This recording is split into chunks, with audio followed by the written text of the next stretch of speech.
leadership is hard, and I'm not trying to make it easy or oversimplify it with this discussion. And if you're the manager of a store, or you're leading a farm, or you are a faith-based leader, all those things are very difficult to accomplish the things that you're trying to accomplish. And there are, as you just alluded to, there are rooms and rooms full of books and dissertations about leadership. But I think we can give crisis leadership its own category and therefore start to study it so we can be better at it. And I believe some things do set crisis leadership apart from, let's just call it regular leadership. And that is, in crisis leadership, by definition, you're always working in a suboptimal environment.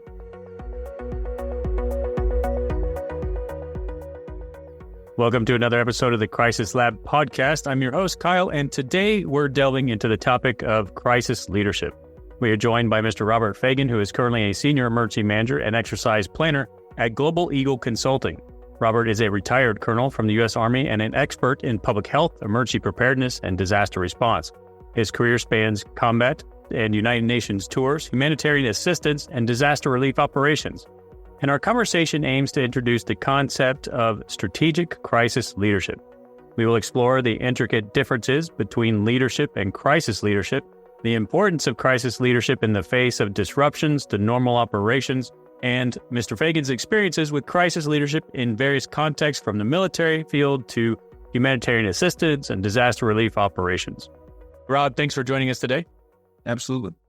Before we dive into these leadership issues and unpack these a little bit more, maybe just give us a brief overview of your experience as you were coming out of the U.S. Army, and also how it shaped your perspective on crisis leadership, because there's a difference between the military view of leadership during crisis and then, of course, a civilian view of leadership during crisis. So we'll start with that and hear your first thoughts. Sure. Thank you very much, Kyle, for having me. And it's a great topic to discuss. First and foremost, I don't want to give the impression that I think that a military organization, or even the United States military in its various forms, owns leadership, right? There's lots of books that talk about various military forms of leadership and how they can be applied to the private sector and so on and so forth. And while that might be true, I just like to think that some of the basic things that come out of initial military training are good for leaders, right? And so, working with people, understanding how to accomplish a task or a mission, understanding resources, all of these come about in initial military leadership training and in your initial jobs in the military. But my experience has been that the more you grow in terms of your position, in terms of your responsibilities, that the very basic things you learn in the military have to expand. And whether it be combat or United Nations operations, I think over time, in the military, we use the term command and control, often referred to as C2. And sometimes first response organizations use this as well: law enforcement, fire, emergency medical, search and rescue. But really, the term C2 expands into not command and control, but command and coordination. And I think that is one of the important things that I learned later on in the military, whether it was in United Nations operations or in humanitarian assistance and disaster relief. Some have referred to it. I know that there are some books that refer to meta leadership. And meta leadership is a great way to describe it. When you don't own everything that needs to be brought to bear on the crisis problem, then you are using meta leadership. And whenever we see community leaders that are convincing, that are having meetings, that are coordinating, they're not telling and directing. And I think that's a misapplication of leadership as well. You can pick a symbol, whether it's a fire captain or somebody else standing on the hood of a vehicle and shouting out orders.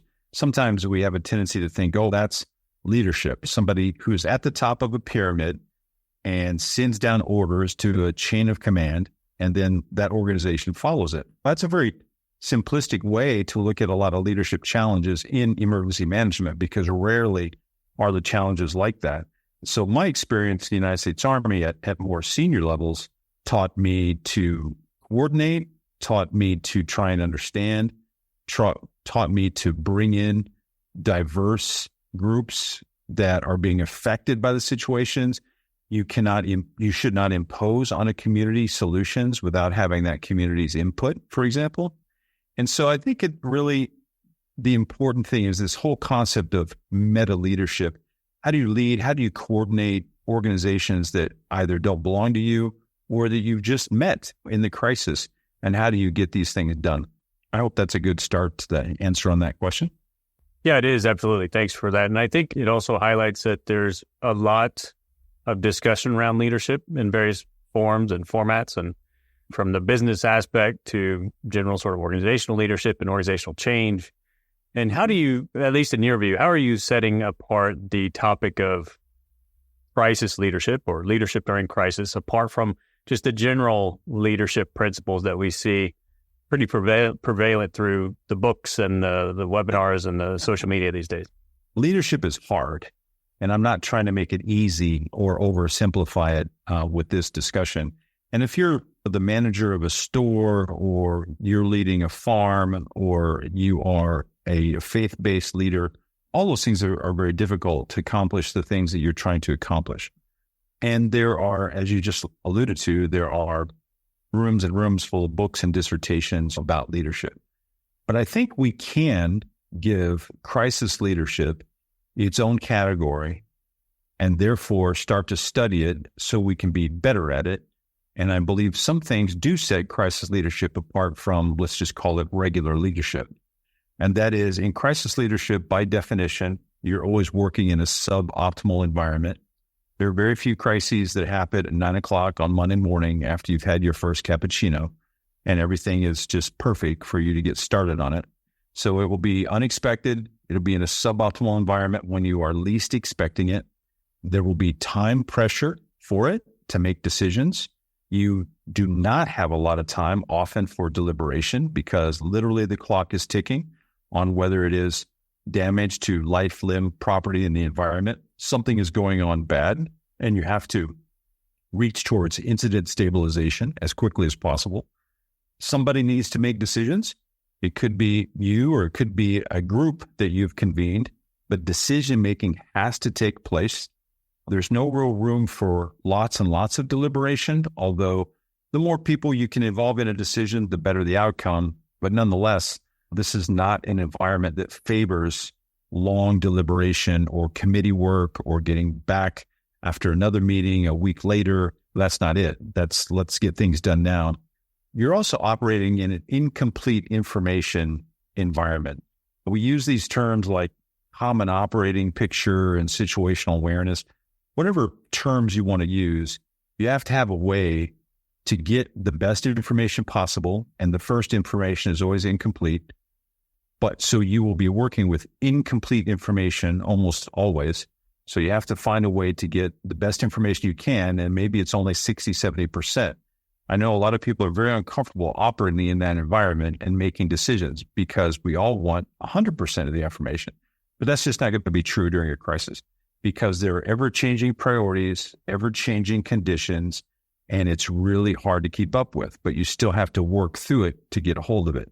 And so I think the awareness of those things is what helps us study and understand crisis leadership as opposed to general leadership. Yeah, I'd have to agree with that. I think that it's interesting when you look at it from that perspective that you just presented, because you're faced with, in a worst case scenario, complete uncertainty. You don't control the outcome. So in many cases, like in a business perspective, if you're a leader in a business or in a CEO position, whatever the case is, you can drive company vision, goals, metrics, and then you can drive towards that. So those sort of outcomes, and then you react to the actions that you're taking. But in crisis leadership, you basically have no control of that external environment. You're reacting to external stimulus and what's happening around you in external events. At the same time, you have a time compression. So it's not that I need to deliver something in 3 months or 6 months. It's I need to deliver something immediately. Solutions, and then absolutely to your point, so the lack of locus of control, so to speak, and then the time compression, and then the added stress that goes along with that forces people into sort of very difficult positions in terms of leadership, but at the same time, the characteristics that are coming out for people is needing to be comfortable in that space, I think, is one of the biggest aspects to that. And what I have found, and I want to unpack a couple things with you, what I have found is working internationally has given me a lot of perspective. It's in fact one of the reasons why we wanted to form Crisis Lab, is because these international perspectives are so valuable just in understanding how people operate and how communities operate in different conditions and environments, and really got me outside my own mind and outside my own box in terms of understanding how things work. So first is, let's unpack that a bit, because you also have extensive experience working internationally, both with the military and the civilian sector as well. How has that shaped your view of leadership? And then we can talk about what do we see in the future. But how has the international exposure and these tackling global issues and international perspectives, how has that shaped your perception of what leadership is? It has shaped it a great deal, and I thank you for bringing this up and giving your own examples. Anytime you work with another nation, another community, another religion, another culture, another language that is not your own, it's a fabulous opportunity for learning and growth. And we all come from a background. My background happens to be from the middle of the United States. And so armed with understanding your own background, it has limitations. And so bringing in the perspectives of other people to a problem is, I think, one of the most important aspects of trying to solve those problems, because you're not going to be able to solve them alone, and you're not going to be able to solve them with only one tool or one concept of thinking. And so I think what has shaped my leadership in this regard in working with other countries is making sure that the other countries and the other communities are involved. And just saying that is complicated, because if you're working with locally elected officials, there are political party understandings and misunderstandings. If you're working with a community that has more than one or two local religions, then there are understandings that come with that as well. Who's being served, which community, why are you giving food and logistic support to this community and not this other community in a resource-constrained environment? All of these things add to your leadership toolkit and just trying to understand problem resolution, and then not only surviving, but thriving on the other end of this. You're trying to also maintain the community's balance of resilience. And some disasters are so large that you will never return to normal, quote unquote, but you can do the best that you can. And when we say whole community approach, that is really worth thinking through in someone else's environment of what is the whole community here, right? Has everyone truly been included in the outcome? And I mean that from all ages, genders, backgrounds. And so these are things to think through in helping communities solve the problems. And I just mentioned the last part that is the most important. You're helping a community solving a problem, and you're not solving the problem for them. And that is slightly contrary to how the military does a lot of business. And so that's another aspect of thinking outside the box in terms of understanding that the community you're supporting has to be involved in the outcome, has to be involved in the incident resolution, and has to be involved in the decision-making, because it's not, quote unquote, your community, it's their community. And so I think those are some of the leadership aspects of multicultural operations and humanitarian assistance and disaster relief that I've had the tremendous fortune to be able to pick up along the way. Hey there, just a quick pause in our show for a second. Did you know that most of our guests on the podcast have courses inside of Crisis Lab? If you're finding value in these conversations, or they pique your interest and you want to dive deeper into the topics we're discussing, just head over to crisislab.io for more information. Our courses, webinars, and resources are all designed to equip professionals like you with the knowledge needed to navigate complex and changing environments. And we recognize that your time matters, so everything we do is accredited. Don't forget to subscribe and join our community of over 17,000 professionals who follow Crisis Lab and are committed to enhancing preparedness and strategic thinking. Because at Crisis Lab, we believe in empowering you with cross-domain learning and knowledge blended with international perspectives, ultimately making you better every single day. Now let's get back to the show. One of the things that I observe in international missions, and specifically to your point about generating an understanding and understanding the communities and the environments, is when we're working in our own nation, we tend to have a view to a certain extent that it's us and then them across the table. We are a part of the community that we're operating in, that we're working in, that we are responsible for. One of the things I found most valuable about international work was that you're not part of the community. So you're almost coming in with a subjective sort of voice, and you're like, okay, I now have these people from a community, and it allows you to elevate some of these characteristics that you've talked about in the course in Crisis Lab, in terms of now you're objectively bringing forth the fact that we need to communicate more effectively, just as an example off the top of my head, right? And so then you're drawing out specific things of what are the key issues? How can we get to the key problems? And you're not attached to either side of this. So by working internationally, you're able to detach yourself from us versus them, and you become a broker between communities. And so you're able to have an objective view, and you're able to then bring out more objective qualities of leadership and apply them in almost a case study type of format, just to see how things work. And for me, that was extremely helpful, because that's, to me, at least in my experience, has been where I learned the most, because you get almost the science and the application of these theories, and you look at it from this perspective, of the objective perspective in this environment, and you're able to see how it influences negotiations and discussions, or whatever the case, whatever the program you're working on. And that really comes into another question I have, and of course, would love to have your feedback on that. But so you've obviously, in your career, you've been through many programs which focus on leadership and crisis management and everything else. But one of the aspects that we often see is they're often theoretical, they're academic. And so how has your experience been in terms of transforming what you're learning into the real world environment as well? I think the important thing is that as an emergency manager or someone who works in this space, because it's not just emergency management, it's public health, it's community leadership. There's a lot of overlap with lots of things working here. And someone working in that space, I think we always have to accept humility, no matter how high our position or how many years of experience we have, because there's always more to learn.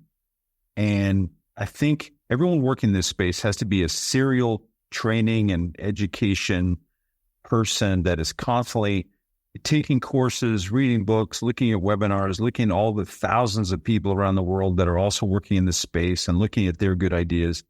And this helps put theory into practice and take advantage of what others have learned through, quite frankly, blood, sweat, and tears. In most of these experiences, whenever you're learning something, taking a course or a webinar, many take into account case studies, which is always marvelous. So these provide frameworks of response and planning, discussing what went well and what one can improve upon for the future. And I think that's what's important, to continue to learn, to be a lifelong learner.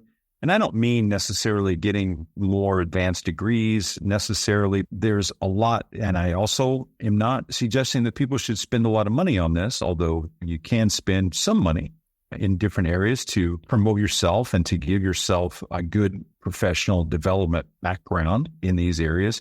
You're never going to be finished. And the thing that you took 5 years ago, while isn't obsolete, needs to be updated. So I think those are the critical things about learning in this space, if that was helpful. Yeah, it is. And I'm sure we never really stop learning. At least I haven't. And in terms of if we're looking more towards the future and we're starting to see the role of leadership, and we've used the term before in terms of strategic sort of crisis leadership, what we're observing today at the time that we're recording this podcast is we're seeing a very interesting dynamic developing. And we were mentioning this and talking about it before we hit the record button, and more of the nuances of strategic crisis leadership. And so we first are working in how we shaped our sort of conversation and acceptance of the fact that we're getting into, and the world is evolving into a more complex crisis. And so it's also continual crisis in some form or function. You could look recently at the cyber attacks on public healthcare facilities in Sweden and everywhere else recently. And then we're starting to see more of a European acknowledgement that we need to prepare for war. For example, at the time of this recording, there's been multiple announcements by European leaders, the fact that the European continent needs to prepare for war. And in fact, it was the European Council president which said just a couple of days ago that Europe needs to prepare for war. And so this terminology is coming out. We're seeing it coming out of Ministry of Defenses. And we're seeing even Germany, the Ministry of Education said, I think it was just yesterday, which was that we need to bring back preparedness training and education into the school system. And so that obviously is a shift in the way that we're thinking about communities, about resilience and preparedness. It's drawing back and going back to an era which is long gone, which is civil defense, and what that means now in today's world. And so there's an aspect of leadership in of itself that I'd like to get your thoughts on, because it's having to stand there and then try and change the culture of preparedness and recognizing a complex threat landscape and what it means in the future, and then trying to get people to evolve from a very peacetime preparedness community like we've long had in emergency management, which is like prepare and respond and recover, and that's all we do, into an era of complex and continuous crisis. And there's some key leadership aspects there. And I just would love to hear your thoughts about how do we integrate principles of leadership in terms of communicating these new threats and risks, which are going to be, I would almost say, countercultural to what we've been taught for the last 20 years. Yeah, thank you. It requires somewhat of a historical perspective to analyze these problems. And I'll just share my own personal story with you. I spent my first Christmas Eve in the United States Army in a tower, relieving one of my soldiers, watching Czechs watch me during the Cold War. And then within a couple of years, the Soviet Union was dissolved. And quickly, people said, there will never be another ground war in Europe. And we can start divesting ourselves of all this equipment and all these organizations, because this is all over and it will never happen again. And yet here we are, right?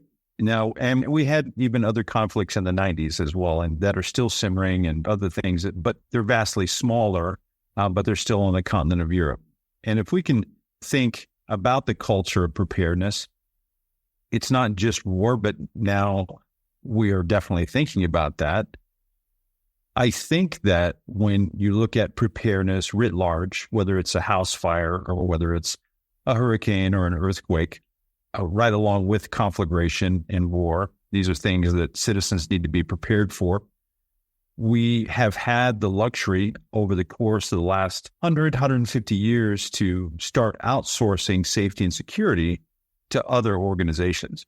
The more our law enforcement, fire, emergency medical, and search and rescue personnel, teams, and equipment become highly professionalized, organized, and actually paid services, then we get to not think about those things. And so that's one issue, right? As you just used the term counterculture, it's countercultural that no one's coming to get me if I have a problem, but yet in a very large incident, not just war, but in a large incident like a big hurricane or an earthquake, no one's coming to get you necessarily, because all those services and entities are overwhelmed, because you'll never have enough and you can never pay for enough to be on staff. And so really, I think the issue is building culture of preparedness starts with individuals within an organization, be it a community or a company or a public sector organization. And there has to be direct leadership involvement in the individual employee or citizen and their families' preparedness. Because work units, towns, neighborhoods cannot be prepared unless individuals within that entity and organization are prepared.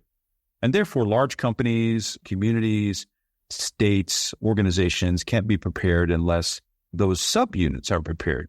So really, it all starts with the individual, and then the leadership aspect of this starts building momentum at the lowest fundamental level, which is leaders of families, leaders of faith-based organizations, leaders of neighborhoods, towns, and communities have to look at their threats and hazards, take them seriously, and do what it takes to have the community take it seriously and individuals to take it seriously, because you can have all the most fantastic plans, investment, and resources in the world, but none of it's going to work unless you have individual citizen involvement. It's certainly very interesting in terms of a discussion, because the more we try to wrap our head around a complex sort of threat landscape and a changing security climate, the more that we go back down to the community level, the more that we go back down to a family level, and your neighbors and things like that in terms of the foundational aspects of resilience. And so it's extremely interesting in terms of how more complex things get, that the solution is at as you mentioned, the individual and the family and community level. Well, I find that very ironic because we went through this period of there's solutions for everything, and this is a new software platform, or integrate 5G will enhance all communications, and then it's not. And then the solution is it's only a tool in the toolkit, but the actual solution is on individual responsibility at the end of the day. Yeah, and adding to that, I think there's a proclivity around the world for people to think that governments always come save them. And we have to get out of the mindset of this is the either local, state, prefecture, district, national government responsibility to come save us. They can provide a lot of organization and a lot of planning and a lot of things on the macro level. But at the end of the day, you just can't sit there and shrug your shoulders and say, where's my government? You have to do things for yourself. And I think to a certain extent we created that environment, right? And so because we were in a period of peace, and because we were in a period of where that was the case, where you could realistically say economically and viably that specifically like in the U.S., for example, FEMA will come, FEMA will rebuild, we will do these things. Now, and then it's gradually, we're creeping away from that. It's 24 hours, then it's 72 hours, then it's a week, and then it's 2 weeks. And then you see an incremental drawback of commitment, which I think illustrates the point and what we were talking about today, just overall emphasizing the need for leadership to be out in front and to say that exactly like what you're saying, like the world is changing, the climate is changing, it's very resource driven. We're simply not going to be there when you think it's going to be there, but also to take the strong stance that we need to have programs that help educate people, to bring them up to speed, to prepare communities for a very worst case scenario. Absolutely. And in what you just discussed, at least in terms of the case study for the United States, there's a disingenuous part to that, which is our disaster recovery and disaster response funding is based on being overwhelmed. And so when a town can express to the county or the state that it's overwhelmed, then they can get funding. So it behooves everybody to push this problem up. And then when the state is overwhelmed, it pushes it up to the federal government, generally through FEMA. So there's a disingenuous backwards part of this where people are encouraged to talk to the next higher level of government to get funding. Yeah, very interesting. And as well that we set the bar so high that it's either complete decimation before you get help or nothing. It's sort of a zero-sum game, right? It's all or nothing. Yeah, so local politicians are always encouraged to get funding from above rather than use their own funding initially, right? Which hinders response time, which hinders organization, because that's the backward system that we've put in place. And we've just got to get away from that mindset. I agree. And last question is, as we unpacked a lot here, just on the last 30, 40 minutes or so, if somebody were wanting to really be more effective in their leadership role during a crisis, before crisis, and things like that, what are some of the key takeaways or advice that you'd want to share from your experience? I would say, I think the biggest thing to be more effective organizationally in the emergency management, public health, safety arena is that as a senior strategic crisis leader, if you can put that hat on in your own role, wherever you are at today, I would say that the biggest thing is that organizationally, we have a tendency to organize for emergency management within the cycle that we've all seen, where there's an impact of something, some type of emergency or disaster, and therefore response and recovery in our mind and in our funding get the lion's share of attention and resources. So we have the impact and then we respond, because people identify with seeing police cars and fire trucks and ambulances, and they understand that's what emergency response is. And then, of course, there's recovery, rebuilding schools and homes and things like that. So response and recovery get all the attention of this conversation. But I think as senior strategic crisis leaders, we have to think through really the need to plan strategically for mitigation, prevention, preparedness, and protection. Those are unexciting things, Yet those are really what's going to save us, because through these actions, we can save lives, prevent injuries, save property and the environment. We can lessen the impact and the duration of a disaster or any crisis while speeding recovery if we get the first part right. Completely agree.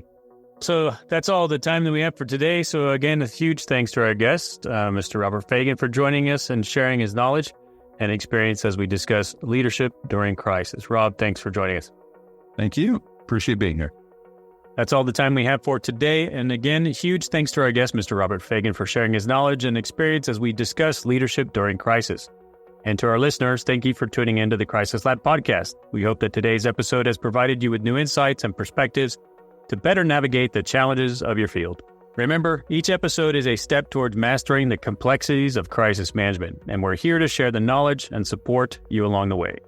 If you're not subscribed already, head over to your preferred platform, hit subscribe, and keep up to date with our latest episodes, whether that's on Apple Podcasts, Spotify, or even on YouTube. For more resources and to become part of the 17,000 professionals following Crisis Lab, head over to crisislab.io and make sure you follow us on social media, such as LinkedIn and YouTube. And lastly, have you heard about our All Access Pass?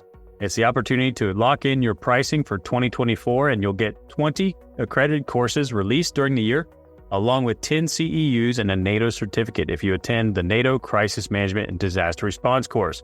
So lock in your costs now, sign up for the All Access Pass, and do it quick before the prices go up every single year. Until next time, stay prepared, stay resilient, and let's continue to make a difference together. Thanks for listening.